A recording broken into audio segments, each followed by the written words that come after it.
कहानी के शुरुआत में एक अंधेरे जेल के अंदर एक आदमी बैठा हुआ दिखाई देता है जिसका नाम ली है। उसके सामने एक कागज का टुकड़ा है और वो अपने हाथ से बहुत ही बारीकी से एक नकली स्टैंप तैयार कर रहा है। ये ली कोई मामूली कैदी नहीं है, बल्कि वो एक बहुत ही स्किल्ड आर्टिस्ट है। वो जेल के अंदर से किसी को एक लेटर भेजना चाहता है, लेकिन प्रॉब्लम ये है कि लेटर भेजने के लिए जेल के पोस्टमैन को $10 देने होंगे और ली के पास तो $1 भी नहीं है। इसीलिए वो अपनी अनबिलीवेबल स्किल का इस्तेमाल करके खुद के हाथ से एक नकली स्टैंप बना लेता है और ये स्टैंप इतना परफेक्ट होता है कि कोई चाहकर भी असली और नकली का फर्क नहीं पकड़ पाएगा। इसके बाद जब पोस्टमैन आता है तो ली उसे लेटर देना चाहता है, लेकिन पोस्टमैन $10 की डिमांड करता है। ठीक उसी वक्त सामने वाले सेल में मौजूद एक बुढ़ा कैदी अचानक बीमार होने का नाटक करके चिल्लाना शुरू कर देता है। इसकी वजह से पोस्टमैन का ध्यान भटक जाता है और ली इसी मौके का फायदा उठाकर अपना लेटर चुपचाप उसके बैग में डाल देता है। अब ये लेटर वो किसे भेज रहा है और क्यों भेज रहा है, ये हमें मूवी के एंड में पता चलेगा। इधर कुछ देर बाद पुलिस आकर ली को जेल से बाहर निकाल ले जाती है। यहाँ हमें पता चलता है कि ली इतने दिनों से थाईलैंड की एक जेल में बंद था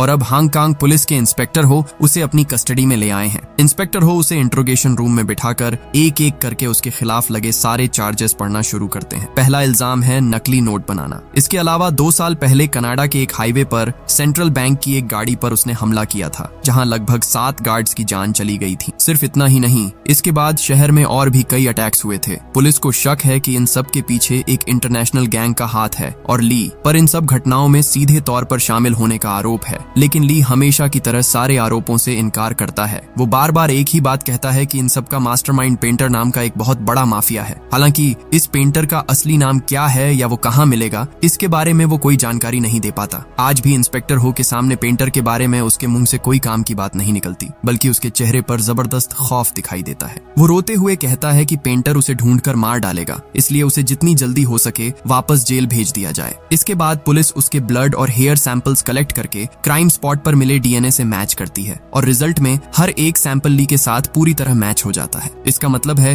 कि उसका जुर्म अब दिन के उजाले की तरह साफ हो चुका है। पुलिस दोबारा उसे सच कबूल करने के लिए प्रेशर डालती रहती है, लेकिन हर बार की तरह इस बार भी ली सब कुछ मानने से इनकार कर देता है। ठीक इसी वक्त पुलिस स्टेशन के बाहर युवान नाम की एक लड़की इंतजार कर रही थी। वह अपने लॉयर को लेकर आई है ताकि ली की बेल करवाई जा सके, लेकिन पुलिस उसे साफ मना कर देती है कि ली कई बड़े केसेस का बहुत ही इंपॉर्टेंट गवाह है, इसलिए उसकी बेल किसी भी हाल में मुमकिन नहीं होगी। हालांकि पुलिस एक शर्त रखती है, अगर ली पेंटर की असली पहचान बता देता है तभी उसकी जमानत के बारे में सोचा जाएगा। तब युवान खुद ली के पास जाकर उसे सब कुछ सच सच बताने की रिक्वेस्ट करती है और ली उसी पल अपना मुंह खोलता है और पास्ट की उन घटनाओं को बताना शुरू करता है। अब सीन कट होकर कई साल पहले के वक्त में चला जाता है। यहाँ हम ली और युवान को पहली बार देखते हैं। वे दोनों आर्टिस्ट थे और दोनों ही बहुत शानदार पेंटिंग्स बनाते थे। आर्ट के जरिए वे धीरे धीरे एक दूसरे के करीब आ जाते हैं और उनके बीच प्यार हो जाता है। लेकिन उन दोनों में एक बहुत बड़ा फर्क था। युवान एक क्रिएटिव आर्टिस्ट थी जो अपने यूनिक स्टाइल में ओरिजिनल पेंटिंग्स बनाती थी, जबकि ली कोई ओरिजिनल काम नहीं करता था। वह बस मशहूर आर्टिस्ट्स की पेंटिंग्स को हूबहू कॉपी कर लेता था। उसकी कॉपी करने की काबिलियत सच में अनबिलीवेबल थी, लेकिन दिक्कत ये थी कि इन डुप्लीकेट पेंटिंग्स में किसी का कोई इंटरेस्ट नहीं था। अब यही कॉपी करने की ताकत आगे चलकर उसे एक खतरनाक रास्ते पर ले जाएगी। एक दिन लुक नाम का एक आर्ट गैलरी मालिक उनकी पेंटिंग्स देखने आता है। वह युवान का काम देखकर इम्प्रेस हो जाता है और सारी पेंटिंग्स खरीदना चाहता है, लेकिन उसे ली की पेंटिंग्स बिल्कुल पसंद नहीं आती क्योंकि वे दूसरों के काम की कॉपी थी। लुक उन्हें अपनी एग्जीबिशन में रखने से मना कर देता है। तब युवान जोर देकर कहती है कि या तो उसे सारी पेंटिंग्स एक साथ खरीदनी होंगी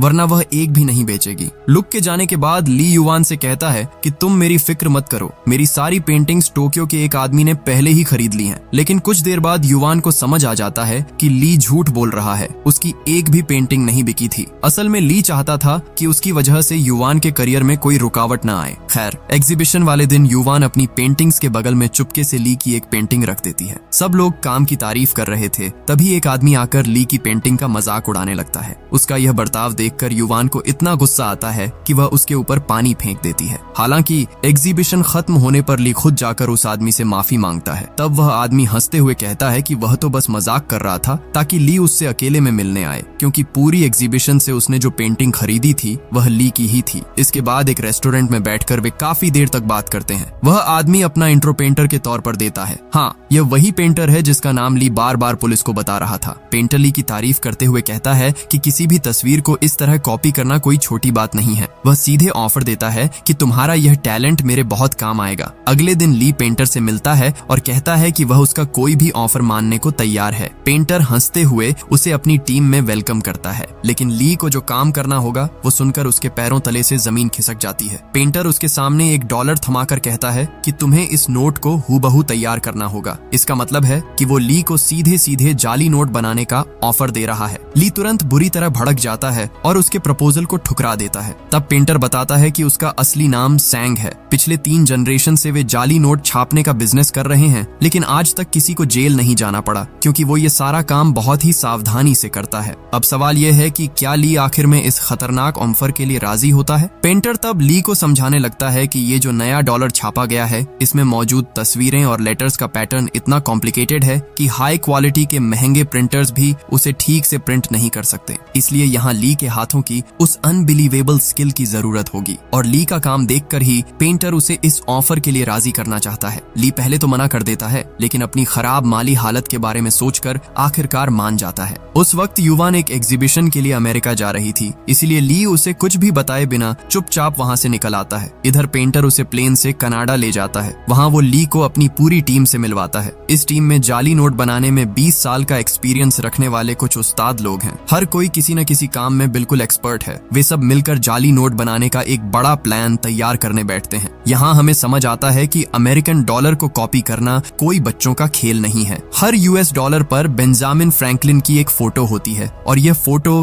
कई बारीक लेयर्स के जरिए बनाई जाती है। फ्रैंकलिन के कॉलर पर छोटे छोटे लेटर्स में यूनाइटेड स्टेट्स ऑफ अमेरिका लिखा होता है। अब नए नोट्स में अमेरिकन सरकार ने और भी कई सिक्योरिटी लेयर्स जोड़ दी हैं, जिसकी वजह से बारीक पेंटिंग या एडवांस प्रिंट के बिना इस नोट को कॉपी करना बिल्कुल नामुमकिन है। सिर्फ इतना ही नहीं, नोट्स में एक खास इंक का इस्तेमाल किया गया है जो एक तरफ से देखने पर पर्पल और दूसरी तरफ से देखने पर गोल्डन दिखाई देती है। इस चीज को मोर इफेक्ट कहा जाता है, यानी इंक में एक कलर चेंजिंग इफेक्ट है। इसका मतलब है कि इस नोट को बनाने के लिए उन्हें असली पेपर और यह खास इंक दोनों का जुगाड़ करना होगा। अब पेंटर की पूरी टीम इन प्रॉब्लम्स के सॉल्यूशन पर दिमाग लगाने लगती है। सबसे बड़ा चैलेंज था वाटरमार्क लगाने का काम। इसके लिए वे पुराने चाइनीज आर्टिस्ट्स की टेक्निक फॉलो करके 3 अलग अलग लेयर्स पर पेंट करने का प्लान बनाते हैं। सबसे बीच वाली लेयर पर बहुत ही बारीकी से वाटरमार्क सेट किया जाएगा और ये पूरा काम ली को अपने हाथों से पूरा करना होगा। अब मेन काम शुरू करने से पहले ली कुछ प्रैक्टिस नोट्स तैयार करता है। वो इतने परफेक्ट तरीके से नोट ड्रॉ करता है कि टीम के सभी लोग उसका काम देखकर पूरी तरह से हैरान रह जाते हैं। इसी तरह कुछ दिन प्रैक्टिस करने के बाद वे अचानक ईस्टर्न यूरोप चले जाते हैं। वहाँ एक नीलामी में पुराने बैंक नोट छापने की मशीन बिक रही थी और वे उसे खरीद लेते हैं। अब सवाल आता है कि असली बैंक नोट जैसा कागज कहाँ से आएगा।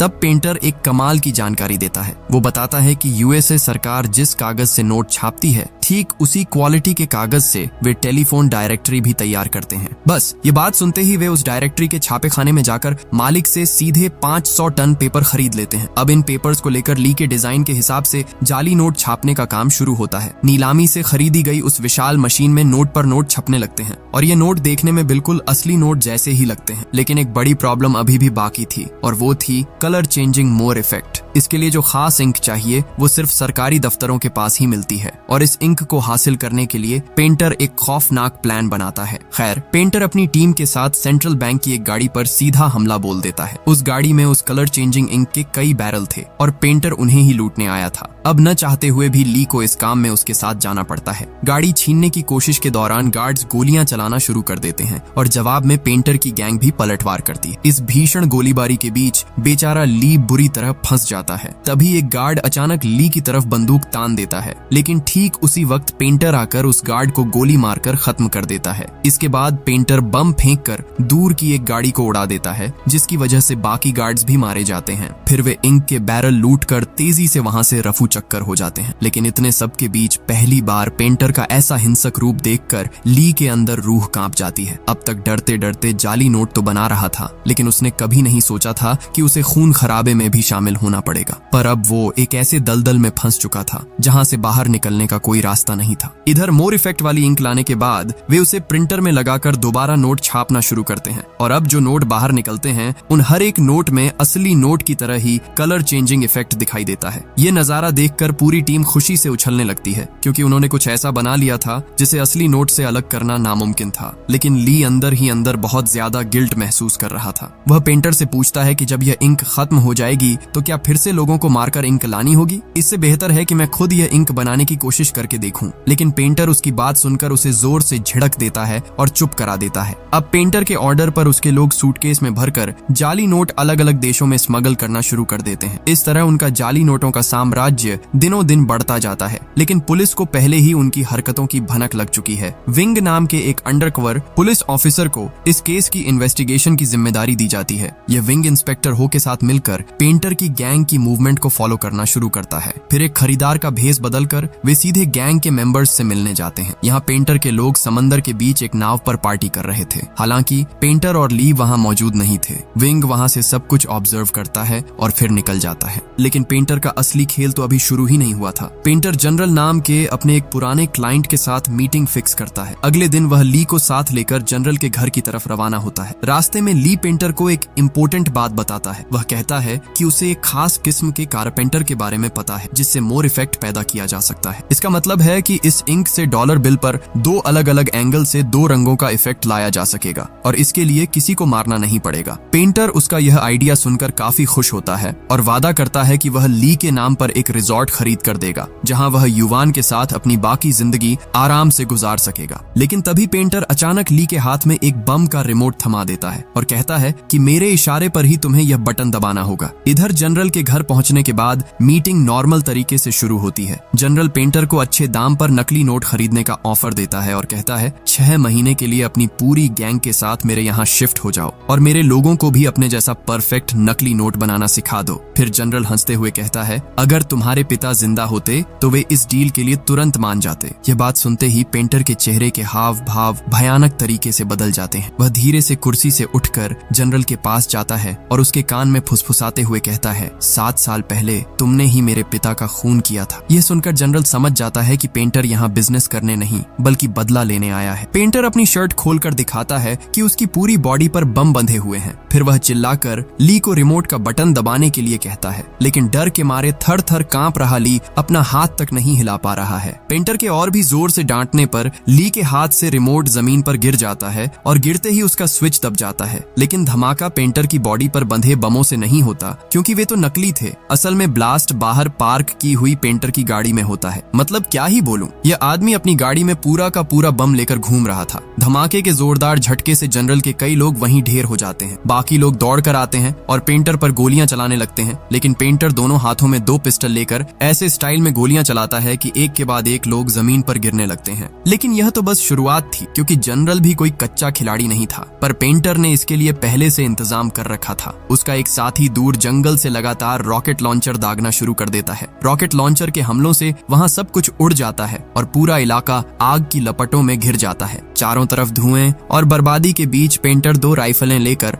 और भी लोगों को साफ कर देता है। फिर उसके कुछ और साथी गाड़ियां लेकर आते हैं और जनरल के आदमियों को कुचलना शुरू कर देते हैं। इसी बीच जनरल के कुछ लोग जंगल में घुसकर रॉकेट लॉन्चर चलाने वाले बंदे को खत्म कर देते हैं। इन सब के बीच बेचारा ली एक कोने में दुबक कर अपनी जान बचाने की कोशिश कर रहा है। ये गोलीबारी काफी देर तक चलती रहती है। आखिर में जनरल खुद एक आर्मर्ड कार लेकर आता है और पेंटर पर सीधी फायरिंग शुरू कर देता है, लेकिन पेंटर जबरदस्त स्टाइल में कूदकर उस पर गोलियां चलाता है और गाड़ी के सही हिस्से पर निशाना साध कर पूरी गाड़ी को ही पलट देता है। इस तरह वह जनरल का भी काम तमाम कर देता है। मगर इस जंग के दौरान चिंग नाम की एक लड़की जो जनरल के लिए काम करती थी, उसकी बॉडी में आग लग जाती है। ली दौड़ कर जाता है और उस आग को बुझा देता है, लेकिन तब तक उसका चेहरा बुरी तरह झुलस चुका था। लौटते वक्त पेंटर उसे हॉस्पिटल ले जाता है और फिर धमाका करके जनरल के पूरे ठिकाने को मिट्टी में मिला देता है। करीब 1 महीने बाद चिंग धीरे धीरे अपनी चोटों से ठीक होने लगती है। पेंटर उसे एक नई आईडी और पासपोर्ट देता है जिस पर उसका नाम युवान लिखा था। ये देखकर ली को बहुत गुस्सा आता है, क्योंकि युवान उसकी प्रेमिका का नाम है, लेकिन पेंटर उसकी बात पर ध्यान नहीं देता। इस तरह नई पहचान के साथ चिंग पेंटर की गैंग में शामिल हो जाती है और धीरे धीरे ली की तरफ अट्रैक्ट होने लगती है। हालांकि ली इन सब बातों को ज्यादा भाव नहीं देता। इसी बीच एक दिन वे सब मिलकर युवान का आर्ट शो देखने जाते हैं, जहां पेंटर ली से कहता है कि उसने उसके लिए रिजॉर्ट का इंतजाम कर दिया है। अब वो युवान के साथ सुख शांति से अपनी जिंदगी गुजार पाएगा। लेकिन ली दुखी होकर कहता है कि क्या युवान को एक क्रिमिनल के खरीदे हुए रिजॉर्ट में रहना पसंद आएगा। ठीक तभी उन्हें पता चलता है कि युवान उस आर्ट गैलरी के मालिक लुक से शादी करने जा रही है। असल में ली ने काफी दिनों से युवान से कोई कांटेक्ट नहीं रखा था, जिसकी वजह से युवान ने उसका और इंतजार नहीं किया और लुक के साथ रिलेशनशिप में आ गई। यह खबर जानने के बाद ली चुपचाप गैलरी से बाहर निकल आता है और पेंटर को बताता है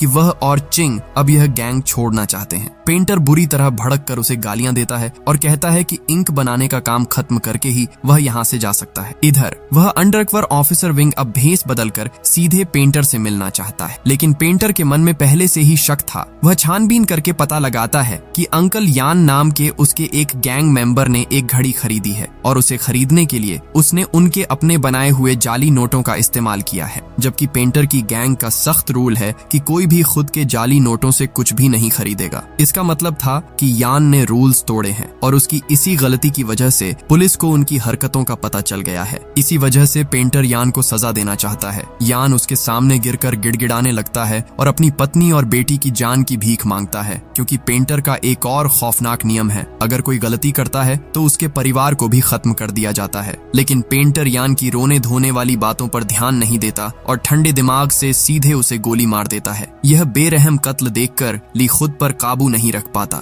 वह तुरंत पेंटर पर झपट पड़ता है, लेकिन पेंटर उसके कान के पास से गोली चला देता है और उसके चेहरे पर एक जोर का मुक्का जड़ देता है। इधर विंग दोबारा भेस बदलकर पेंटर से मिलने आता है, लेकिन पेंटर को उसके सारे प्लान पहले से पता थे, इसलिए बात करने के दौरान वह अचानक ली से कहता है कि वह विंग को गोली मार दे। लेकिन इस बार भी ली अपनी जगह से हिल नहीं पाता। आखिर में पेंटर खुद ही विंग को गोली मारकर खत्म कर देता है। इसके बाद वह ली पर और भी ज्यादा भड़क जाता है और उसके सामने कुछ ऐसा रिवील करता है जिसे सुनकर ली के पूरे शरीर में ठंडी लहर दौड़ जाती है। पेंटर दिखाता है कि उसने युवान और उसके होने वाले पति लुक को इस वक्त बंधक बना रखा है, यानी इस आदमी ने किसी तरह युवान और लुक को किडनैप कर लिया था, सिर्फ ली को ब्लैकमेल करने के लिए। पेंटर ली को सीधे लुक पर गोली चलाने के लिए कहता है, लेकिन ली इसके लिए बिल्कुल राजी नहीं होता। वह उल्टा पेंटर पर ही पिस्तौल तान देता है। इसी दौरान ट्रिगर दबने से अंधाधुंध गोलियां चलती हैं, जिसमें लुक मारा जाता है। इसके बाद पेंटर और ली के बीच एक जबरदस्त गन फाइट शुरू हो जाती है। इसी दौरान चिंग आकर पेंटर के आदमियों को एक के बाद एक खत्म करने लगती है। आखिर में ली सीधे पेंटर के सीने में गोली मारकर उसे भी खत्म कर देता है। इधर ली युवान को बचाना चाहता है, लेकिन चिंग युवान को जान से मारने की धमकी देकर उसे रोक देती है। असल में चिंग ली की तरफ काफी अट्रैक्ट हो गई थी, इसलिए वह किसी भी हाल में युवान को ली के पास नहीं जाने देना चाहती थी। ली के पास और कोई रास्ता नहीं बचता, इसलिए वह युवान को वहीं छोड़कर वहां से निकलने पर मजबूर हो जाता है। इसके बाद वह पैसों का बैग लेकर उसी रिजॉर्ट में चला जाता है जो पेंटर ने उसके लिए खरीदा था। अगली सुबह ली अखबार में पढ़ता है कि पुलिस को पेंटर की डेड बॉडी नहीं मिली है। तब उसके दिमाग में एक ही ख्याल आता है कि शायद पेंटर मरा नहीं है और वह युवान को मारकर बदला लेगा। इसलिए ली युवान को बचाने के लिए तेजी से निकलता है, लेकिन इसी बीच रास्ते में पुलिस आकर उसे अरेस्ट कर लेती है।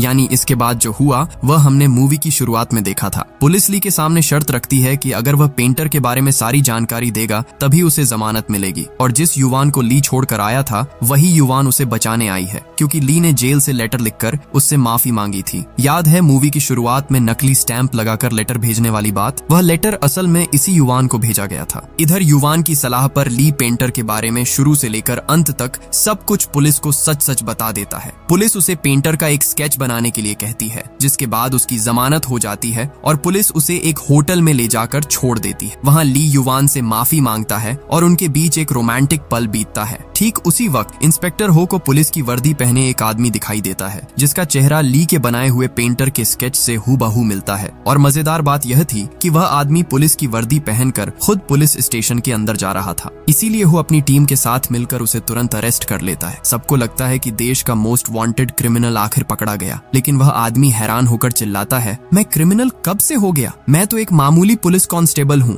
जब वह अपनी आईडी दिखाता है तो इंस्पेक्टर हो का चेहरा सफेद पड़ जाता है, क्योंकि अब उसे समझ आ जाता है कि ली ने उन सबको इतनी देर से बेवकूफ बनाया है। लेकिन यकीन मानिए, असली सच तो अभी बाकी है और ये इतना चौंकाने वाला है कि आप दंग रह जाएंगे। क्या आप अभी तक बात समझ पाए? इतनी देर से जिस भयानक पेंटर की कहानी सुनाई जा रही थी, वह पेंटर असल में कोई और नहीं बल्कि खुद ली है, जाली नोट डिजाइन करने से लेकर सेंट्रल बैंक की गाड़ी पर हमला करने और जनरल के ठिकाने पर नरसंहार करने तक ये सब कुछ उसने अकेले ही अंजाम दिया था। लेकिन खुद को बचाने के लिए उसने पुलिस के सामने बहुत ही मासूम बनकर पेंटर नाम का एक काल्पनिक किरदार खड़ा कर दिया और जिस बेचारे पुलिस कांस्टेबल को उसने गिरफ्तारी के वक्त ड्यूटी पर देखा था उसी का चेहरा उसने पेंटर के स्केच के तौर पर बना दिया। सोचिए, पूरी मूवी के दौरान हमें लगा कि ली एक मासूम आर्टिस्ट है जिसे जबरदस्ती इस जुर्म में घसीटा गया, जबकि वही इस पूरे ऑपरेशन का असली मास्टरमाइंड था। सिर्फ इतना ही नहीं, और भी भयानक सच ये है कि चीन से आने के बाद ली की युवान से कभी मुलाकात ही नहीं हुई थी। जो लड़की उसे बचाने पुलिस स्टेशन आई थी और जिसके साथ वह होटल में था,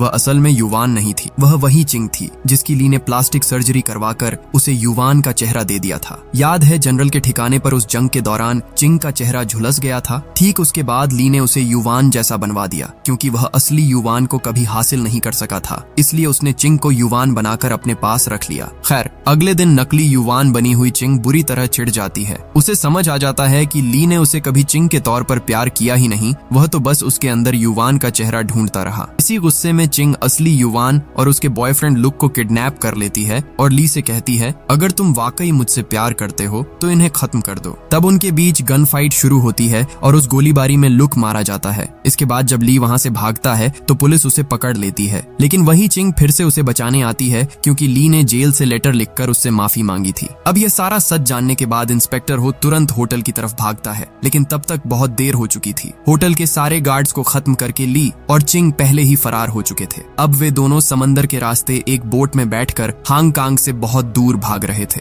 लेकिन तभी चिंग अचानक एक ऐसी बात बताती है जिसे सुनकर ली का दिल टूट जाता है। चिंग बताती है कि वह जानबूझकर बोट को गोल गोल घुमा रही है और यहाँ आने से पहले उसने एक लाइटर पर बोट का नंबर लिख दिया था ताकि पुलिस उन्हें आसानी से ढूंढ ले। अब इसका कारण क्या था? क्योंकि चिंग समझ गई थी कि ली उसे कभी प्यार नहीं करेगा, वह सिर्फ उसके चेहरे में बसी युवान से प्यार करता है। यानी चिंग भी अब ली से बदला लेना चाहती है। तभी ली देखता है कि पुलिस ने उन्हें चारों तरफ से घेर लिया है। वह तेजी से बोट चलाकर भागना चाहता है, लेकिन चिंग ने बोट में पहले से ही एक्सप्लोसिव्स छिपा रखे थे। वह ट्रिगर दबा देती है और एक जोरदार धमाके के साथ पूरी बोट आग के गोले में बदल जाती है। आखिर में वह आग उन दोनों को निगल लेती है। ली की मौत के बाद इंस्पेक्टर हो असली युवान के पास जाता है। वह उसे बताता है कि उन्होंने पेंटर की पहचान कर ली है। अब युवान को तो यह पता ही नहीं था कि ली ही असली पेंटर है, क्योंकि किडनैप के वक्त उसकी आंखों पर पट्टी बंधी थी। जब इंस्पेक्टर हो उसे ली की फोटो दिखाता है तो वह कहती है, हाँ, मैं इस आदमी को जानती हूँ, ये कभी मेरा पड़ोसी हुआ करता था। इसका मतलब ये है कि ली और युवान के बीच कभी कोई रिश्ता था ही नहीं। उसका प्यार पूरी तरह से एक तरफा था और उसने कभी युवान से अपने दिल की बात भी नहीं कही थी। वह उसके लिए इतना ऑब्सेस्ड था